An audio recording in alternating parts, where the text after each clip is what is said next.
전고체 배터리의 세계 최초 상용화를 목표로 2030년까지 민관이 함께 20조 원을 투자하기로 했습니다. 정부는 5년 내에 핵심 소재인 양극재 국내 생산을 4배 늘리고 장비 수출을 3배 확대하겠다고 밝혔습니다. 세계 1위 파운드리 기업 대만 TSMC의 1분기 순이익이 전분기보다 30% 급감했습니다. IT 수요 감소와 경기 둔화 속에 파운드리 투자를 공격적으로 늘리고 있는 삼성전자의 고민이 커지고 있습니다. 부동산 PF 부실에 대한 우려가 커지면서 새마을금고를 둘러싼 의혹이 끊이지 않고 있습니다. 한 달 새 문제가 없다는 해명만 6차례 했고 금융당국도 우려할 만한 상황이 아니라는 입장이지만 불안 심리는 확산되고 있습니다. 일론 머스크가 이끄는 우주기업 스페이스X의 화성 탐사선 스타쉽이 오늘 밤 2번째 발사에 도전합니다. 현대차그룹은 국내 연구기관들과 함께 달 탐사 전용 로봇 개발에 착수했습니다.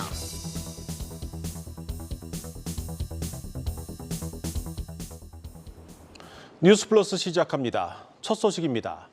정부가 전고체 배터리의 세계 최초 상용화를 목표로 2030년까지 민관이 함께 20조 원을 투자하기로 했습니다. 윤석열 대통령은 2차 전지 산업에서 초격차 경쟁력을 확보할 수 있도록 정부가 확실하게 뒷받침하겠다고 밝혔습니다. 임동진 기자입니다.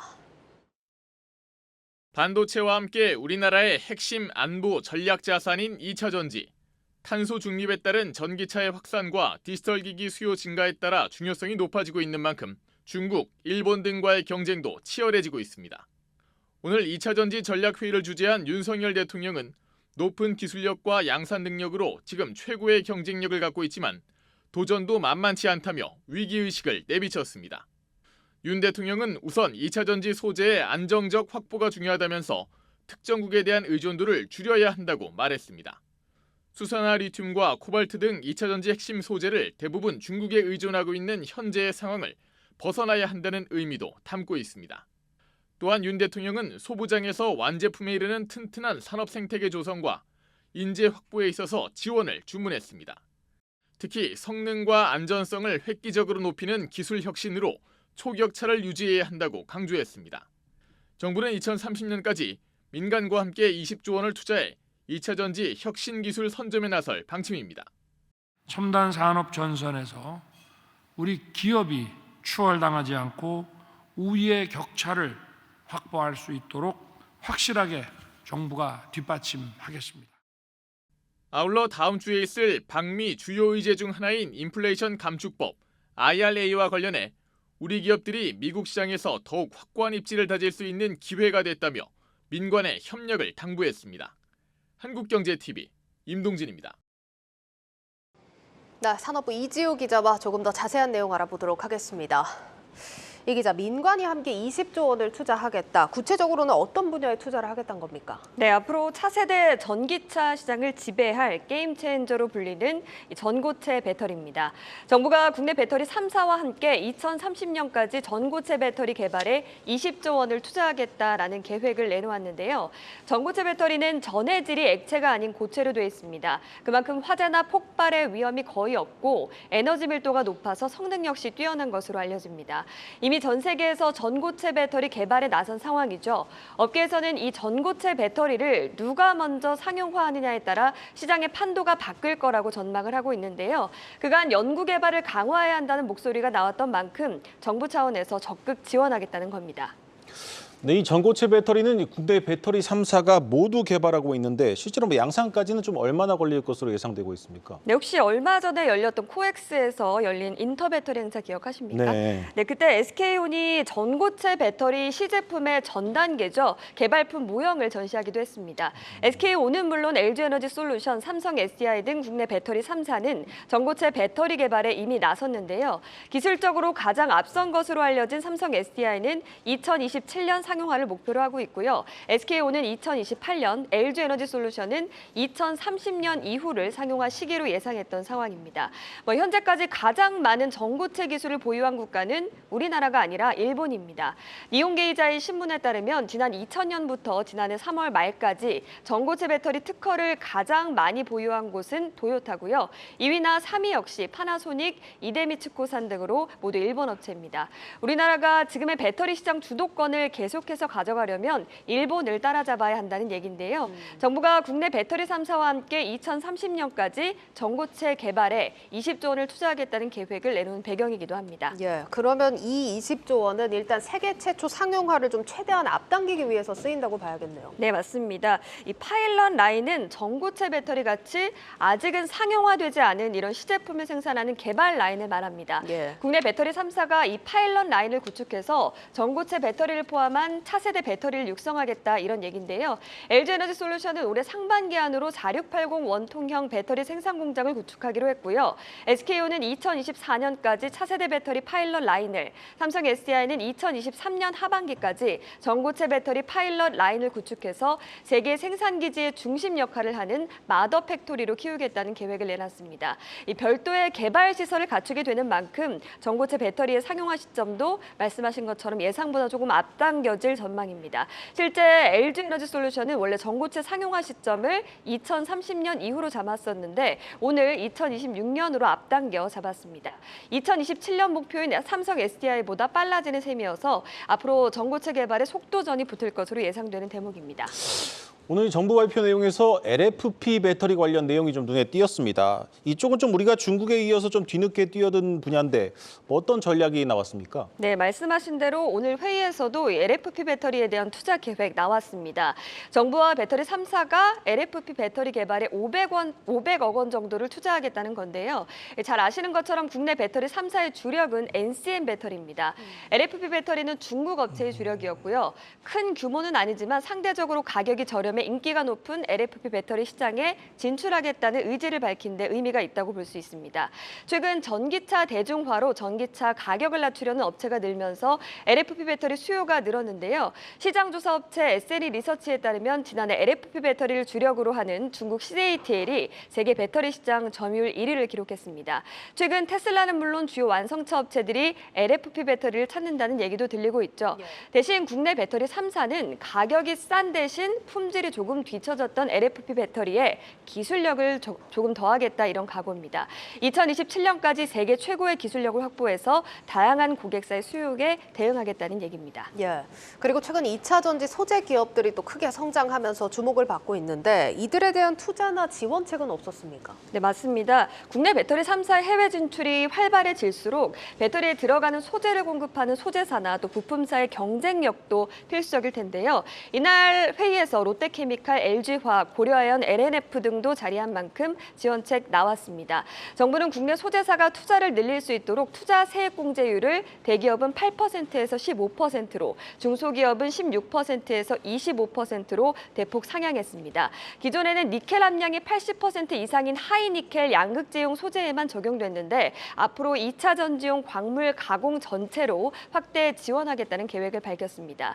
또 장비 기술을 육성하기 위해서는 5천억 원 규모의 정책 펀드를 집중 지원한다는 방침도 내놨는데요. 정부는 이러한 지원책으로 향후 5년 내에 양극재 생산 용량은 지금의 4배, 장비 수출은 3배 이상으로 증가할 것으로 예상하고 있습니다. 네, 잘 들었습니다. 산업부 이지효 기자였습니다.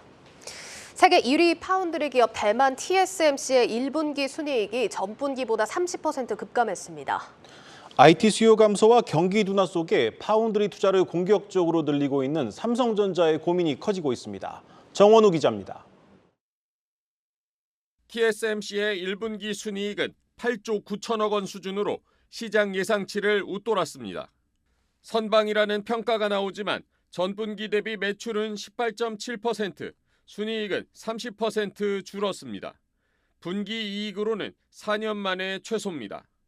TSMC는 글로벌 1위 파운드리 업체로 주문을 받아 반도체를 위탁 생산합니다. 애플과 엔비디아, AMD 등 고객사들이 주문을 줄이면서 파운드리도 반도체 한파를 피해가지 못한 겁니다. TSMC는 올해 자본 지출, 즉 투자를 40억 달러가량 줄이겠다고 이미 밝혔고 대만 내 공장 건설도 연기하는 방안을 검토 중인 것으로 알려졌습니다. 반도체 한파는 이미 삼성전자의 실적에서도 확인됐습니다. 삼성전자의 1분기 영업이익은 6천억 원 수준인데 반도체에서만 3조 원 이상의 적자가 추정되고 있습니다.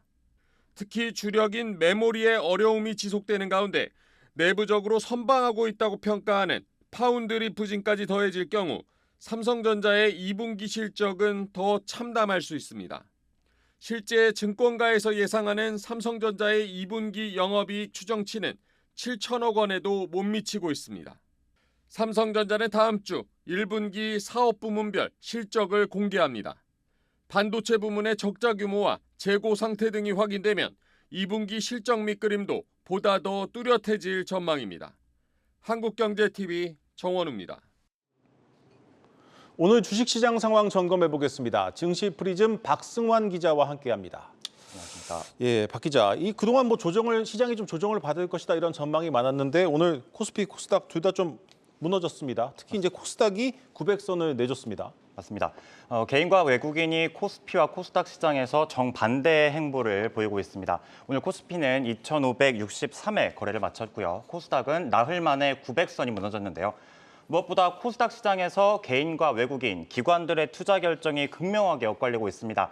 4거래일 연속 외국인과 기관이 뱉어낸 물량을 개인이 받아내고 있는데요. 오늘 하루만 놓고 보면 외국인이 3천억 원 가까이 매도했고요. 개미들은 5천억 원 넘게 사들였습니다. 네. 이것은 개인들이 코스닥 시장의 성장에 베팅하고 있다는 의미로 풀이됩니다. 흡사, 지난해 상반기 삼성전자 때와 유사하다는 패턴이라는 분석이 나옵니다. 작년 초 삼성전자 주가가 8만 원대일 당시 외국인과 기관이 각각 9조와 6조 매도했고요. 그동안 개인은 반대로 15조 원 매수세를 보였습니다. 이 기간 삼성전자 주가는 하락세를 보였고 결국 5만 원 선까지 밀려난 적이 있습니다. 지난해 상반기 삼성전자의 패턴이라면 매수하고서 한동안 마음고생을 좀 한다는 건데 이번 개인들의 코스닥 매집 결과가 좀 궁금해집니다. 자, 이제 코스닥이 900선 나흘 천하로 끝났는데 그래도 버틴 종목들이 있습니다. 어떤 종목들이 살아남았습니까? 예. 시가총액이 높은 종목 30종목 가운데 단 한 종목이 남았는데요. 네. 혹시 어디일까요? 포스코 DX라고 나오네요. 네, 바로 포스코 DX입니다. 다만 상승률이 1%대로 그리 높지 않습니다. 보시다시피 삼천당 제약이 15%, LNF가 8%까지 하락한 상황과는 그게 대조적이죠. 네. 포스코 DX의 경우 공매도 거래가 금지된 영향이 있었을 것이란 관측이 나옵니다. 어제 코스닥 시장본부는 포스코 DX를 공매도 과열 종목으로 지정한 바 있는데요. 최근 2차 전지주 인기에 철강업황 회복, 투자 결정까지 더해지면서 포스코 그룹 주가가 동방 상승세에 있죠. 포스코 DX 역시 투자자들이 몰려들면서 최근 일주일 사이 주가가 44%까지 올라서 공매도 부담이 커지는 모습입니다.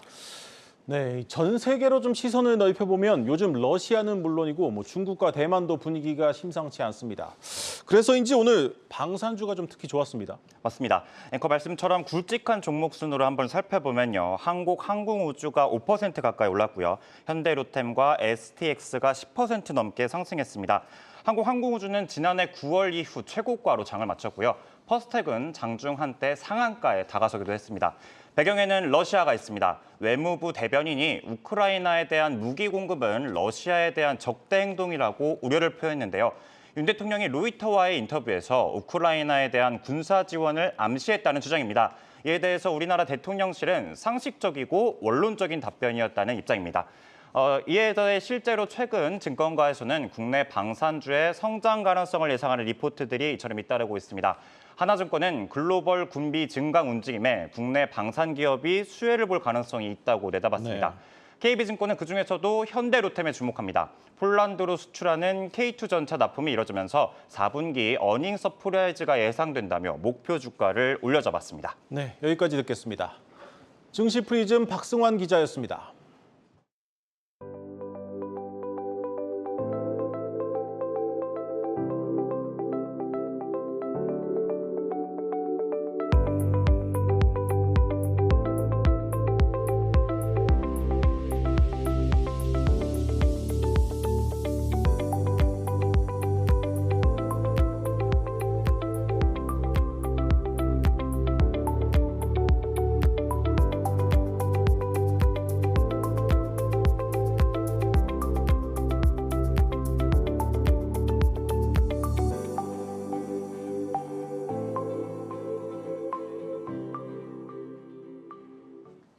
최근 부동산 PF 대출 부실 우려가 금융권을 강타하고 있습니다. 악성 루머까지 나돌고 있는데 특히 상대적으로 취약한 새마을금고를 둘러싼 우려가 심상치 않습니다.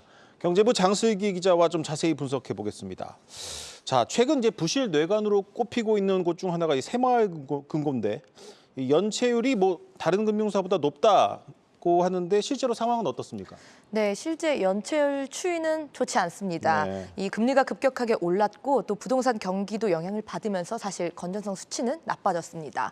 예, 이 새마을금고의 건설업과 부동산업 대출 잔액은 올해 1월 기준으로 56조 4천억 원입니다. 3년 만에 2배 이상 늘었습니다. 이 기간의 연체율도 2.49에서 9.23%로 뛰었습니다.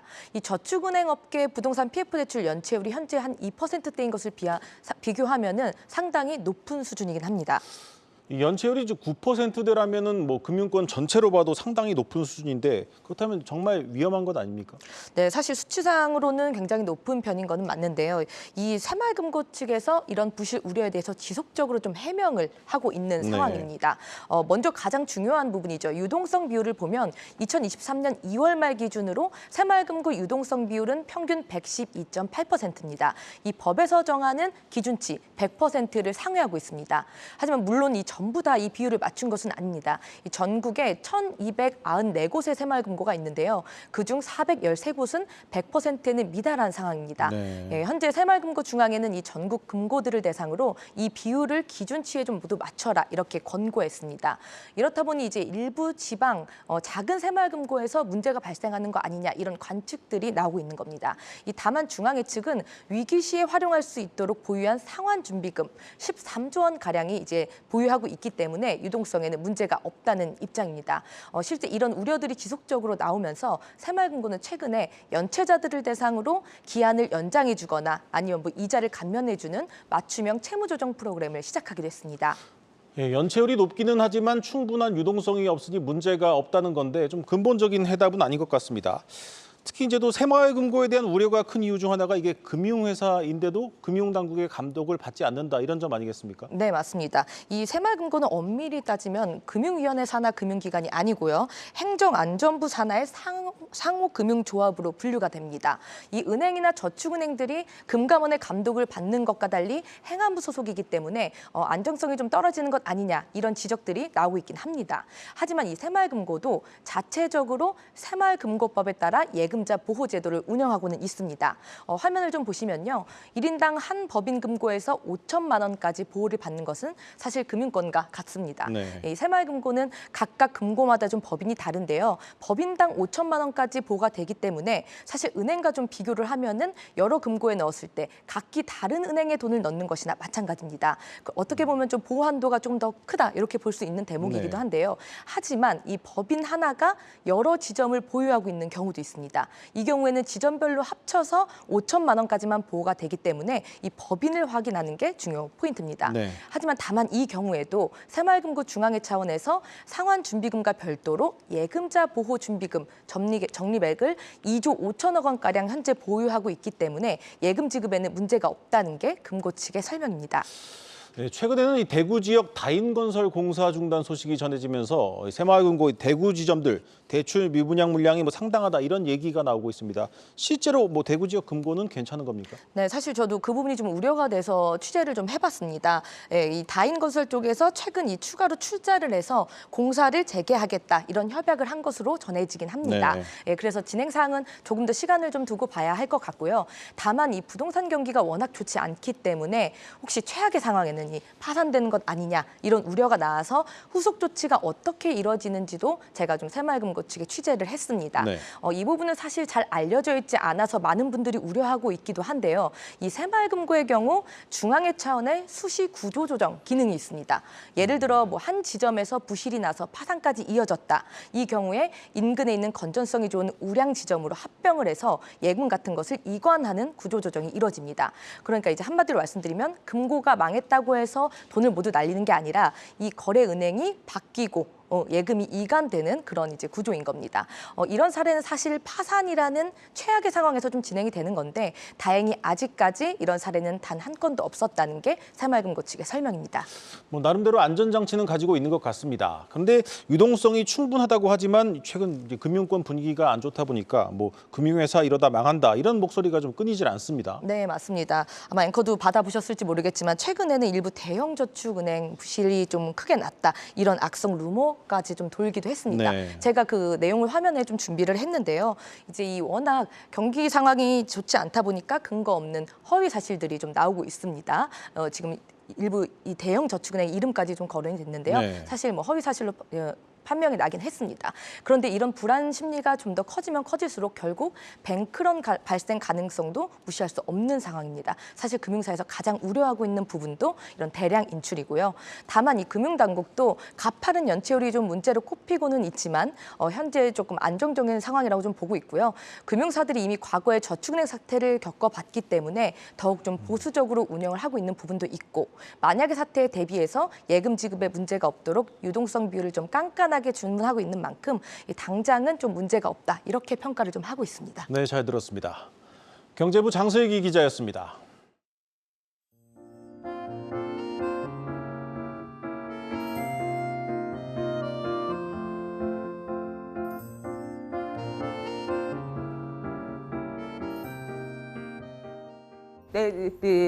필요해서 화이하고 푹푹 공부하고 발주하고 하고 있다.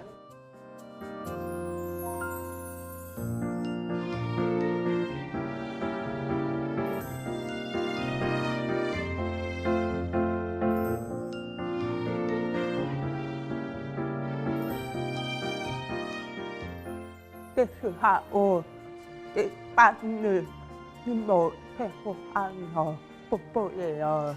너는 괜찮은데 돈이와 또 따라하고 싶어서 어떠시오 하는 대회입니다.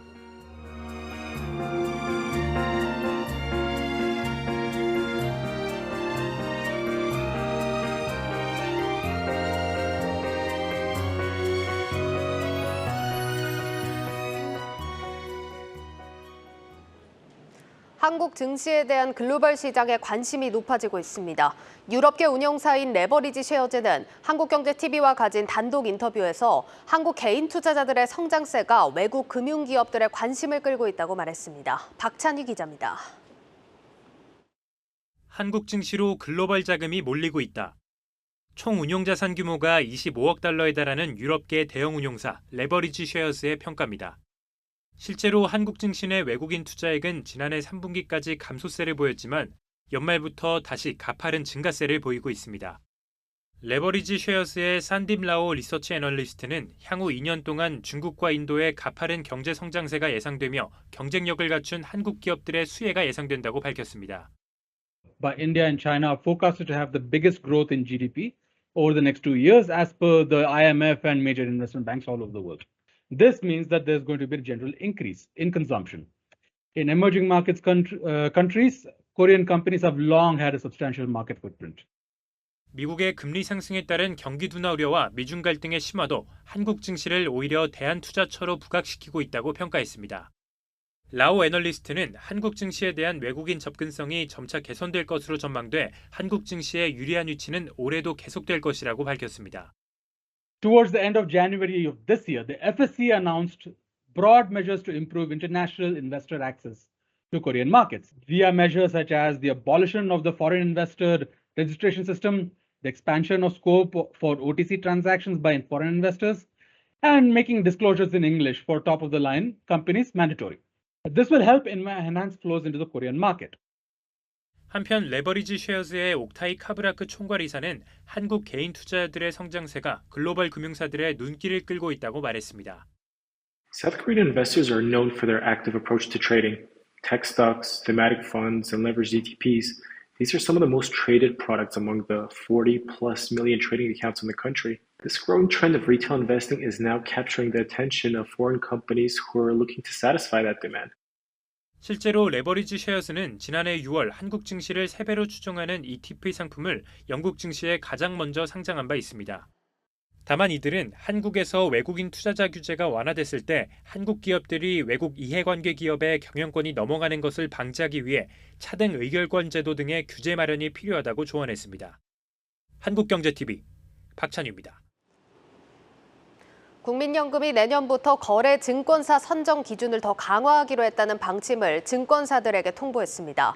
증권사들이 국민연금에 제공하는 정보의 양과 질을 따지겠다는 건데 그 취지에는 공감하면서도 증권사들은 전전긍긍하는 모습입니다. 유주한 기자가 보도합니다. 국민연금 기금운용본부가 최근 전주로 각 증권사를 소집해 내년부터 국내 주식 거래 증권사 선정 기준을 강화하겠다는 방침을 전달했습니다. 현재 36개인 일반 거래 증권사를 국민연금에 제공하는 정보의 양과 질 등을 고려해 26개사로 줄인다는 게 골자입니다. 국민연금 기금운용본부의 국내 주식 투자 규모는 약 136조 원으로 국민연금은 반기마다 공개된 기준에 따라 거래 증권사를 새롭게 선정하고 이들 증권사를 통해서만 매매 주문을 냅니다. 거래 규모가 워낙 크고 높은 등급을 딸수록 유치하는 자금 규모도 비례해 커지기 때문에 대형사, 중소형사를 가릴 것 없이 국민연금 거래증권사로 선정되기 위한 경쟁이 매우 치열합니다. 수수료율은 공개된 바 없지만 국민연금 거래를 통해 생기는 수입만도 많게는 연간 수십억 원대로 파악돼 선정 여부에 따라 그 기간 법인 영업 수익에 적지 않은 영향을 미칩니다. 국민연금이 거래증권사를 줄이기로 한 건 증권사의 리서치 역량과 ESG에 대한 심사 기준을 더욱 강화해 양질의 서비스를 받기 위한 것이란 설명입니다. 즉 거래 증권사로 선정되기 위해선 국민연금이 요구하는 역량을 갖춰야 하는데 기존 3등급이던 증권사들은 벌써부터 동요하고 있습니다. 한 증권사 관계자는 국민연금이 더 높은 양과 질의 정보를 원하는 건 당연하지만 회사별로 리서치 등에 얼마나 많은 자원을 투입할 수 있는지는 사정이 다를 수밖에 없다며 회사가 여력이 없을 수도 있는데 보다 양질의 서비스를 요구하고 있어 고민이 크다고 전했습니다. 일각에선 국민연금 의존도가 높은 소형 증권사의 경우 탈락하게 될 경우 수익면에서 타격이 더욱 클 것이란 예상이 나옵니다. 현재 3등급을 부여받은 중소형사의 경우 법인 영업 조직 전체 수익의 적게는 20%에서 많게는 절반 정도가 국민연금 거래에서 나오기 때문입니다. 부동산 PF발 부실 위험이 채봉합되기도 전에 큰손 고객마저 잃게 될까 중소형 증권사들의 고심이 더욱 커지고 있습니다. 한국경제TV 유주환입니다. 며칠 전 기체 결함으로 발사를 연기한 스페이스X의 우주 발사체 스타쉽이 우리 시간으로 오늘 밤 발사됩니다. 이제 우주 개발에서 민간 기업의 참여가 더욱 늘어날 걸로 보이는데 다음 달 누리호 3차 발사를 앞두고 국내 기업들 주가도 심상치 않은 움직임을 보이고 있습니다. 송민화 기자입니다. 미 현지 시간으로 17일 엔진 점화까지 9분을 남기고 발사를 취소했던 스페이스X의 스타쉽이 기체 결함을 바로잡고 우리나라 시간으로 오늘 밤 첫 발사에 나섭니다. 스타쉽은 지구 저궤도 구간에서 발사체가 가장 큰 압력을 받는 맥스큐 지점에 도달할 때까지 버틴 후 단분리 가능 여부를 살필 예정입니다. 일론 머스크가 소유한 스페이스X가 처음 우주 시장에 도전장을 내밀었을 때 냉소적이었던 업계의 반응은 이제는 민간 기업이 주도하는 비즈니스 모델로 바뀌고 있습니다.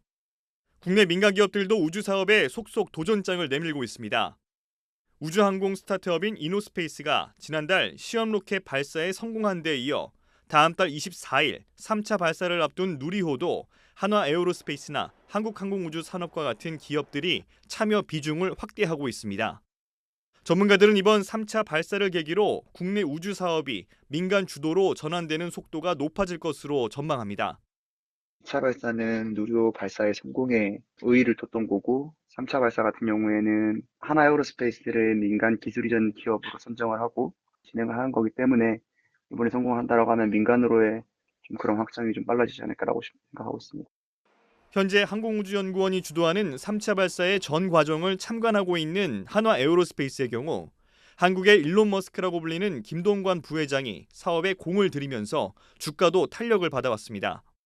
지난해 같은 기간 5만 원대였던 주가는 오늘 종가 기준 103% 상승했고 올 초와 비교하더라도 50% 가까이 올랐습니다. 이번 발사에선 2차 때 실었던 가짜 위성인 더미 대신 실제 위성이 실릴 예정이라 위성 관련 기업들의 주가에도 보탬이 될 전망입니다. 통신과 군사정찰 목적의 위성 수요 증가와 함께 스페이스X의 스타링크 사업 국내 진출 수혜주로 거론된 AP 위성의 경우 올 초보다 2배 가까이 주가가 뛰어올랐습니다. 한편 현대차그룹은 달 탐사 로봇을 개발해 2027년까지 선보이기로 하고 우주개발 대열에 동참한다고 밝혀 향후 행보가 주목됩니다. 한국경제TV 송민아입니다.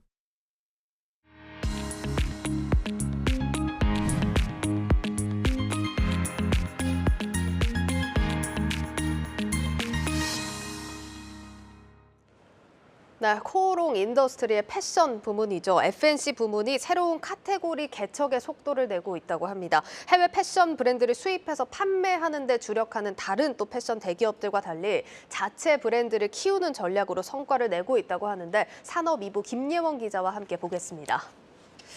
김 기자, 사실 코오롱 하면은 아웃도어 브랜드가 가장 먼저 떠오르긴 하는데 지금 다른 브랜드들이 활약을 하고 있다는 얘기인 거죠? 네, 맞습니다. 코오롱 F&C의 간판 브랜드는 코오롱 스포츠가 맞는데요. 실적을 좀 보시면 코오롱 F&C는 지난 2014년 최대 매출을 낸 후 15년부터 20년까지 매출 역성장을 좀 거듭했습니다.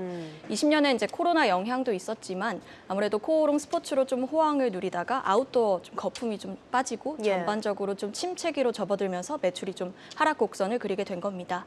경쟁사들이 또 두세 개 메가 브랜드를 주축으로 수익을 내는 데 반해 코오롱 F&C의 경우에는 간판 브랜드가 한 개인 점도 좀 문제로 지적을 받았었고요. 이렇게 아웃도어에만 좀 치우친 구조의 한계를 느끼고 체질 개선 작업에 돌입을 합니다.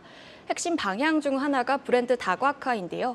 실제로 코오롱 F&C는 최근 5년간 자체 브랜드만 9개를 좀 내놨습니다. 경쟁사가 평균 4-5개를 내는 것과 좀 비교를 해보면 다양한 브랜드를 좀 선보이고자 하는 노력을 엿볼 수 있는데요. 또 이제 다른 업체들이 해외 브랜드를 좀 수입해 판매하는 데 좀 주력한 것과는 좀 차별화된 행보다 이렇게 볼 수 있습니다. 네. 근데 얘기를 들어봤지만 사실 신규 브랜드를 키운다는 게 다른 기업에서도 당연히 하고 있는 작업일 것 같은데 코오롱 F&C만의 차별점이 있는 건가요? 네, 이렇게 성장 동력의 좀 핵심은 2019년 사내 벤처 형태로 출범한 프로젝트 그룹팀입니다. 네, 코오롱 그룹 4세인 이규호 사장이 F&C 수장을 맡고 있을 때 해당 조직의 설립을 좀 추진을 했는데요. 실제 좀 취재를 해보니 이규호 사장이 흔쾌히 좀 허락을 했다라고 전해 들었거든요. 핵심은 이제 아이디어만 있으면 일단 좀 해보자는 겁니다. 코오롱 F&C 특유의 좀 조직 문화라고도 하는데요. 프로젝트 사업부에겐 이제 3년 동안 브랜드를 좀 자유롭게 꾸릴 수 있는 기회를 줍니다. 정말 벤처 기업 같네요. 그러면은 이 3년 동안은 회사에서 큰 개입 없이 정말 이 사업부에서 해보고 싶다 하는 것들을 자유롭게 해볼 수 있는 건가요? 네, 맞습니다. 3년 동안은 회사가 운영에 크게 좀 관여를 하지 않고요. 사업을 이끄는 것도 프로젝트 매니저입니다.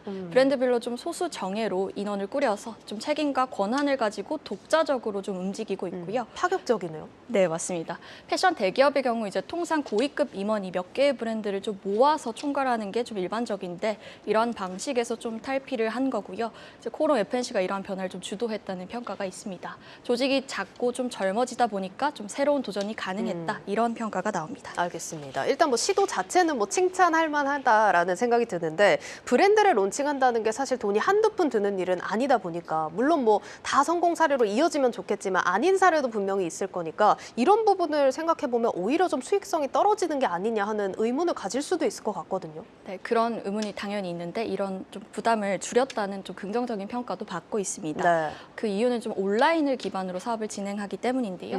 프로젝트 사업부 브랜드들은 좀 온라인에서 소규모로 제품을 먼저 내놓은 뒤에 반응을 보고 재차 좀 출시하는 방식을 적용하고 있습니다.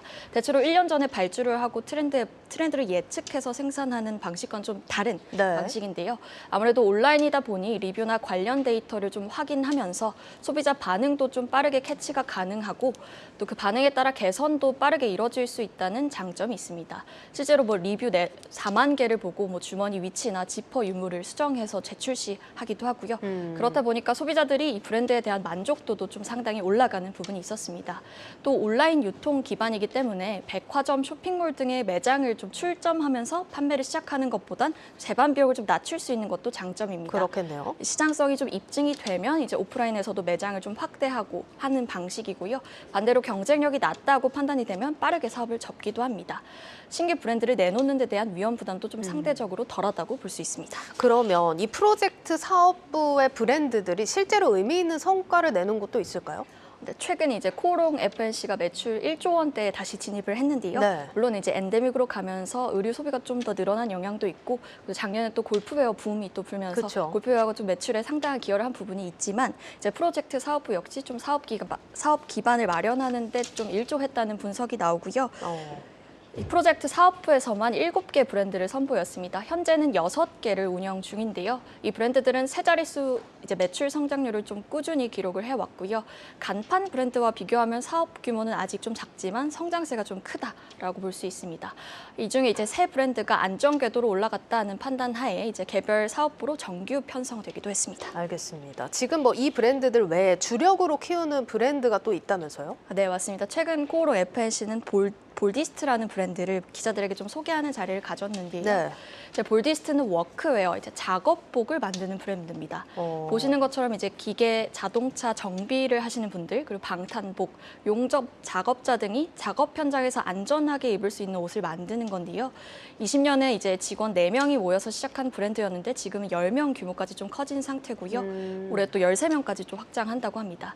올해가 이제 3년 차인데 올 1분기 기준 전년 동기 대비 매출이 250% 성장을 좀 했습니다. 담당자 이야기 한번 들어보시죠.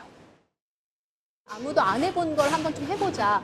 또 사실 대기업이라고 하면 규모가 굉장히 크기 때문에 좀 움직이는데 무겁거든요. 근데 프로젝트 그룹은 그러한 마인드를 가진 사람들이 움직임으로써 작은 조직이 굉장히 빨리빨리 그 상황과 그런 환경에 대처하기 좀 쉽게 움직이고 있고요. 또 아까 소개드린 브랜드 중에 개그맨 조세호 씨를 좀 크리에이티브 디렉터로 내세운 브랜드 아모프레도 있습니다. 예. 이제 남자 173cm 평균 체형을 위한 옷이다. 이렇게 해서 조세호 씨가 직접 배송도 하고 뭐 이런 그래요? 네, 주 2회를 그 회사에 나오신다고 하더라고요. 그렇군요. 그래서 이게 청바지를 보면 왜 이렇게 짧아? 기분이 좀 나쁘다고도 입으면 딱 맞는 그런 브랜드여서 이제 MZ세대 사이에서 좀 유명세를 타기도 했고요. 네. 이렇게 프로젝트 사업부를 통해서 이제 기존 패션 대기업들이 좀 시도하지 않았던 영역까지 시도를 좀 하면서 체질 개선뿐 아니라 좀 빠르게 변화하고 있는 패션 시장을 주도하고 있다. 이런 분석입니다. 네, 잘 들었습니다. 산업 2부 김예원 기자였습니다.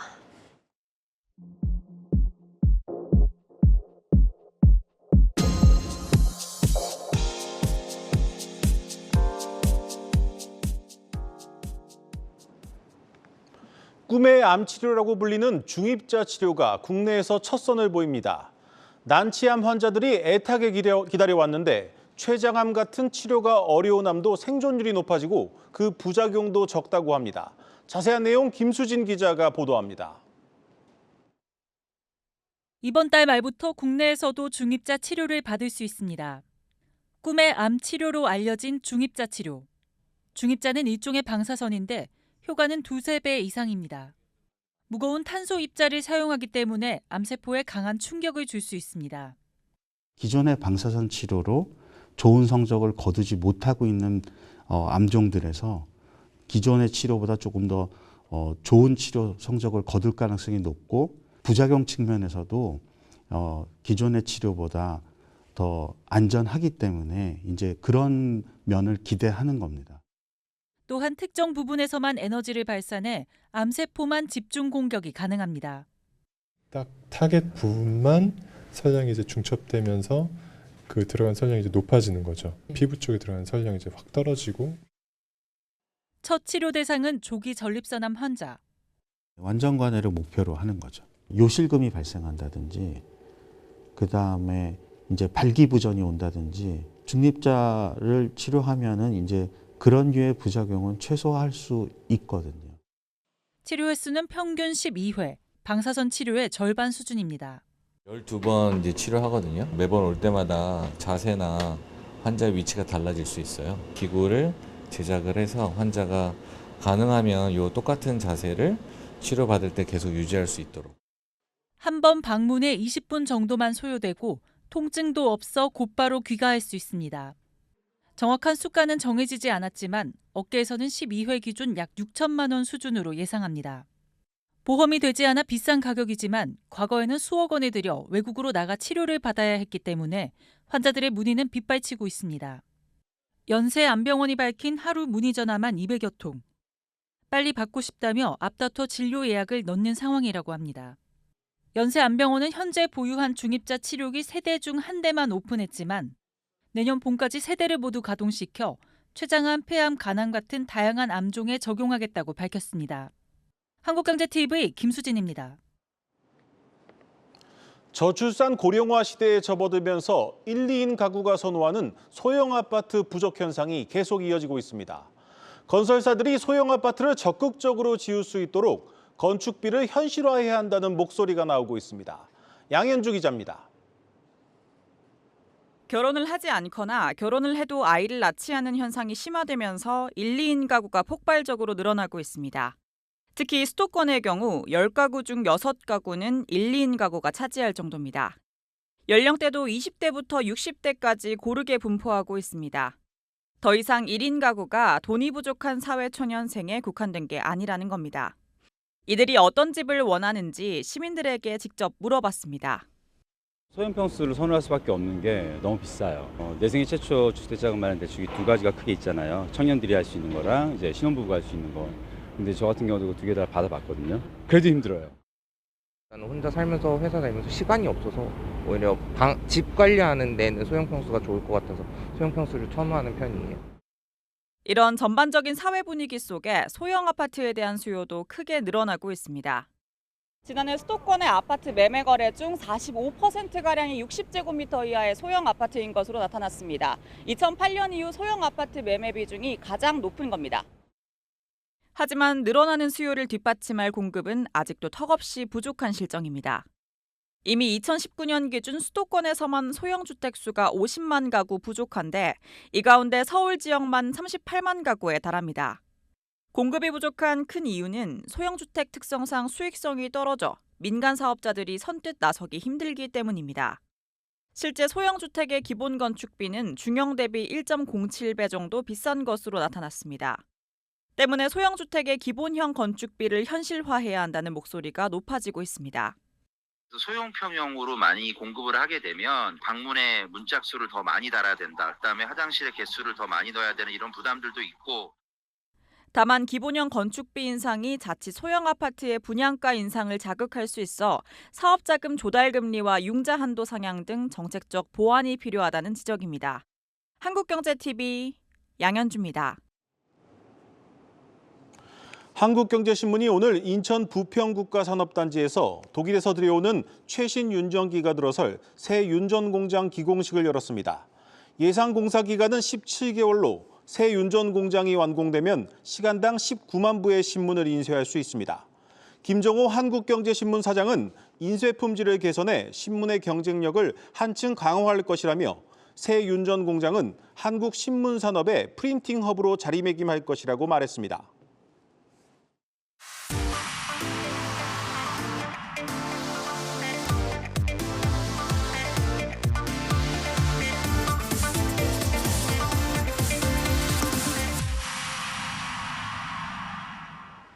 네, 고 웨스트 시간입니다. 간밤 장 마감 후에 테슬라가 실적을 발표했는데 분위기가 심상치 않습니다. 글로벌 콘텐츠부 박찬희 기자와 함께 이슈 좀 짚어보도록 하겠습니다.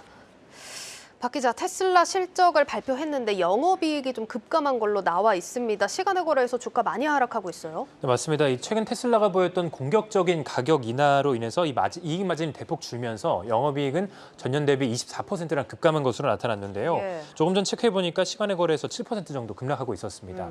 테슬라의 1분기 영업이익률은 11.4%로 전년 대비 10% 가까이 급락한 것으로 나타났습니다. 이런 가운데 일론 머스크 CEO가 간밤 실적 발표에서 또 한 번의 가격 인하를 시사했습니다. 앞서 테슬라는 실적 발표 하루 전날에도 미국 내 가격을 인하했었는데 불과 하루 만에 추가 가격 인하의 뜻을 밝힌 겁니다. 예. 머스크 CEO는 마진율을 희생하는 한이 있더라도 전기차 시장 점유율을 늘리는 데 집중할 것이다라고 밝혔는데요. 그야말로 중요한 건 꺾이지 않는 점유율이다라고 볼 수 있겠습니다. 예. 점유율 확보를 위해서 이 CEO가 제로 마진이라는 극단적인 선택까지 할 수 있다라는 우려도 나오기도 했습니다. 시장에서는 이에 대해서 올해 테슬라 영업이익이 크게 감소할 것으로 보고 매도에 나선 것으로 지금 풀이됩니다. 예, 지금 테슬라 실적에서 마진율이 좀 관건이었는데 시장 기대를 만족시킨 것 같진 않습니다. 월가에서 그러면 테슬라 수익성에 대해서는 어떻게 전망을 하고 있을까요? 네, 머스크 CEO가 워낙 속내를 알기 좀 어려운 인물이다 보니까 예. 월가에서도 좀처럼 갈피를 잡지 못하고 있습니다. 월가에서는 엇갈린 의견이 나오고 있는데요. 비관론자들은 테슬라의 가격 인하가 단기성 이벤트에 그치지 않을 수 있다면서 향후 테슬라의 실적 쇼크를 우려하고 있습니다. 자동차 회사가 고객으로부터 차량을 주문받아 납품받는 데까지 걸리는 시간을 리드타임이라고 부르는데요. 예. 이 번스타인의 토니 사코나기 애널리스트는 리드타임이 가장 긴 모델 Y의 가격을 인하했다는 것은 다른 모델도 가격 인하 대상이 될 수 있다, 가능성이 높다라는 것으로 분석을 했습니다. 사실 시장이 좀 긴장을 많이 하고 있습니다. 네. 반대 의견은 어떤 의견들이 있을까요? 네, 긍정적인 의견도 살펴보면요. 높아진 점유율을 바탕으로 잃었던 그 수익성을 빠르게 되찾을 것이라는 낙관론에도 힘이 실리고 있습니다. 네. 공격적인 가격 인하로 순이익이 급감한 만큼 시장 점유율이 늘어날 것이다라는 설명인데요. 지난 1분기 테슬라의 차량 인도 대수는 42만 3천여 대로 분기 사상 최고치를 기록한 바 있습니다. 예. 일각에서는 테슬라가 가격 인하 전략을 통해서 경쟁사들의 추격을 뿌리칠 수 있다라는 분석이 나오기도 했는데 실제로 테슬라의 추가 가격 인하를 시사한 이후로 전기차 경쟁사들의 주가는 시간을 거래해서 급락세를 보였습니다. 예. 루시드가 2.68% 내렸고 니콜라가 6.95%, 리오토가 3.3%, 니오랑 샤오팡도 큰 폭으로 급락세를 보였습니다. 알겠습니다. 자, 일단 테슬라가 시간에서 좀 크게 빠져서 좀 걱정이 되는 상황이긴 한데 일단 내일 개장 상황 좀 지켜볼 필요가 있겠습니다. 자, 두 번째 키워드로 한번 넘어가 볼 텐데 지금 뭐 연초 랠리를 보였던 주식 시장이 중앙은행들의 긴축 전환에 좀 타격을 받을 수 있다 이런 지적이 나왔다고요? 맞습니다. 이 월가에서 주식시장을 비롯한 위험 자산에 큰 충격이 올 수 있다라면서 그런 주장을 내놓은 건데요. 시티그룹의 맷킨 전략가는 중국이 완화적인 통화 정책을 억제하고 또 미국과 유럽이 중앙은행이 다시 긴축 정책으로 돌아설 것으로 예상되면서 위험 자산이 타격을 받을 것이다라고 전망을 했습니다.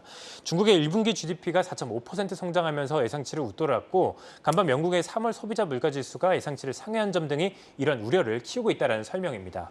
킹 전략가는 최근 각국 중앙은행들이 공급한 유동성은 1조 달러, 우리 돈 1,320조 원에 달한다고 말했는데요. 예. 특히 지난달 미국 금융 리스크 때 미국 연준이 공급한 유동성만 4,400억 달러였다라고 덧붙였습니다. 위험 자산이 각국 중앙은행들이 공급한 대량의 유동성에 힘입어서 연초 랠리를 보였었던 만큼 유동성이 줄면 이 상승분을 다시 반납할 것이다라는 설명입니다. 예. 실제로 S&P 500 지수는 지난달 은행 파산 사태 이후 꾸준히 우상향하면서 2개월 최고치 위치에서 거래되고 있는데요. 단기적으로 조정이 우려된다는 겁니다. 예, 그러니까 위험 자산의 단기 조정이 우려된다라는 의견이었습니다. 뭐 좋은 소식이 없는 것 같긴 한데 네. 투자자들 어떻게 대응을 하면 좋을까요? 네, 월가에서는 현금과 대체 자산의 비중을 적절히 분배할 것을 조언했습니다. 최근 증시 추세가 달리는 말에 올라타는 모양새였다면 이제는 조금 쉬어갈 때라는 건데요. 투자은행 UBS는 인플레이션 우려가 여전하기 때문에 현금 비중을 늘리기보다는 투자처를 적절하게 분배하는 것이 좋다라고 조언을 했습니다. 그러면서 향후 3년에서 5년간 현금이랑 주식, 대체 자산으로 구성된 장기 분산 포트폴리오를 유지하는 것이 좋다라고 이야기를 했습니다. 네, 투자 전략까지 좀 살펴봤습니다. 마지막 키워드도 한번 좀 살펴보도록 하겠습니다. 위험 자산 하면 빼놓을 수 없는 게 또 밈주식입니다. 밈주식의 몰락이 또 마지막 키워드인데 네. 어떤 소식인가요? 네, 마지막의 키워드는 보시는 것처럼 밈주식의 몰락으로 잡아봤습니다. 서학개미들의 이 사랑을 받았었던 밈주식 배드베스앤비욘드가 파산 신청을 준비 중이다라는 소식이 나왔습니다. 밈주식이란 개인 투자자 커뮤니티에서 많이 언급이 되면서 매수세가 몰리는 종목을 말하는데요. 서학개미들은 이달에만 배드베스앤비욘드 주식을 900만 달러가량 사들였습니다. 이는 4월달 순매수 15위에 달하는 규모입니다. 예. 현재 시간 20일 월스트리트저널은 미국 생활용품 전문점 배드베스앤비욘드가 이르면 이번 주 내로 파산 보호를 신청할 것이다라고 보도를 했습니다. 주가 급락으로 이 채무 불이행을 피하기 위한 자금 마련이 어려워지면서 네. 이러한 결정을 내린 겁니다. 이번 주면 얼마 남지 않았거든요. 네, 맞습니다. 그러니까 자금이 얼마나 필요한 건가요? 파산을 막을 방법은 없는 건가요? 네, 사실 배드베스앤비욘드의 이 파산 소식은 그동안 꾸준히 들려왔었는데요. 그동안 내용이 우려였다면 이번 보도를 통해서 파산이 보다 가시화됐다라는 것으로 해석할 수 있겠습니다. 배드베스앤비욘드가 채무 불이행을 피하기 위해서는 오늘 26일 전까지 보유 주식을 매각해서 3억 달러, 우리 돈 4천억 원가량을 마련해야 합니다. 그러나 현재 주가가 전날 종가 기준 46센트인 점을 고려하면 주식 매각으로 일주일 새 3억 달러를 마련하는 것은 사실상 불가능합니다. 보도에 따르면 지금까지 배드베스앤비욘드가 주식 매각을 통해서 조달한 금액은 약 4,350만 달러 수준인데요. 최근 일주일 새 주가가 급등하면서 조금은 마련한 듯했지만 간밤 시간에 지난해 거래에서 주가가 22%나 급락하면서 예. 자금 조달은 더더욱 어렵게 됐습니다. 베드베스앤비욘드는 파산을 피하기 위해서 주주들에게 다음 달 9일 주주총회에서 주식병합을 승인해달라고 요청한 상황인데요. 과반수 이상의 지지를 받으면 이 주식병합이 통과되고 자금 마련의 수단을 확보할 수 있겠지만 월가 전문가들은 베드베스앤비욘드가 밈주식인 만큼 대부분의 주주가 개인 투자자들인 점을 확인해서 이 회사가 필요한 표를 모으는 것이 좀 어려울 것이다라고 지적을 했습니다. 특히 앞서 전해드린 것처럼 향후 증시 유동성까지 좀 줄어들게 된다면 민주식인 만큼 이 베드베스비욘드의 주식에 큰 타격이 될 것이다라는 분석이 나오고 있습니다. 알겠습니다. 자, 오늘 뭐 이렇게 여러 가지 이슈에 시장이 좀 압박을 받은 모습인데 나스닥 선물도 좀 크게 하락을 하고 있습니다. 오늘 밤 어떻게 좀 개장 상황 이어질까요? 네, 3대 지수 선물 좀 살펴본 결과 다우 지수가 0.4%, S&P 500 지수가 0.7% 내리고 있고 말씀해 주신 것처럼 나스닥 지수 선물이 1%가량 큰 폭으로 하락하고 있는데요. 예. 아무래도 지금 증시가 이 실적을 따라서 움직이고 있는 가운데 어제 테슬라도 그랬던 것처럼 이 기술주가 대체적으로 부진한 실적을 내고 있고 또 예. 앞으로도 좀 부진할 것으로 전망이 되면서 기술주 쪽에서 좀 크게 차익 실현 물량이 출회되고 있는 것으로 풀이가 됩니다. 알겠습니다. 자, 오늘 밤에 또 연준 인사들 발언이 정말 많이 예정이 되어 있습니다. 항상 체크를 하셔야겠고 오늘 밤 개장 상황 어느 때보다 주시를 하실 필요가 있을 것 같습니다. 글로벌 콘텐츠부 박찬희 기자였습니다.